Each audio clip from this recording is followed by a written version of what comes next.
Police મહાનિરીક્ષક Shri Ashok Kumar Yadav સાહેબ રાજકોટ વિભાગ રાજકોટ દ્વારા શ્રી દ્વારકાધીશ મંદિર તથા દેવભૂમિ દ્વારકા જિલ્લા વિસ્તારમાં આવેલ દરિયાઈ વિસ્તાર તથા ઔદ્યોગિક એકમોની સુરક્ષા સુદૃઢ કરવા તેમજ આજના સમયે ડ્રોનના ઉપયોગ તથા ગેરઉપયોગ બાબતે ગ્રામજનોને જાગૃત કરવા સારું સૂચનાઓ અને માર્ગદર્શન આપ્યું હતું।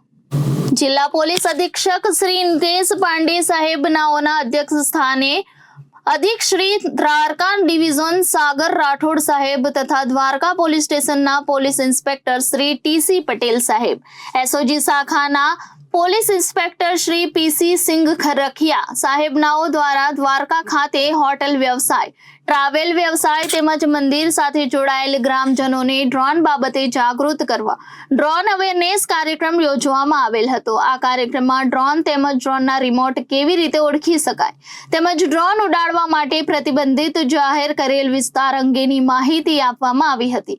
તેમજ ગ્રામજનોમાં ડ્રોન બાબતે જાગૃતતા લાવવા માટે ડ્રોન વોલન્ટિયર બનીને રાષ્ટ્રની સુરક્ષા, એકમોની સુરક્ષા, ગામડાઓની સુરક્ષા માટે કઈ રીતે સહભાગી થઈ શકે તે માહિતી આપવામાં આવી। તેમજ ડ્રોન વોલન્ટિયર વોટ્સએપ ગ્રુપ બનાવવામાં આવ્યું હતું। તેમજ શ્રી દ્વારકાધીશ મંદિરના આજુબાજુ આવેલ હોટલો તથા દુકાનો પર ડ્રોન અવેરનેસ અંગેના પેમ્પલેટ લગાડવામાં આવ્યા હતા। Bureau report, Devbhumi Dwarka.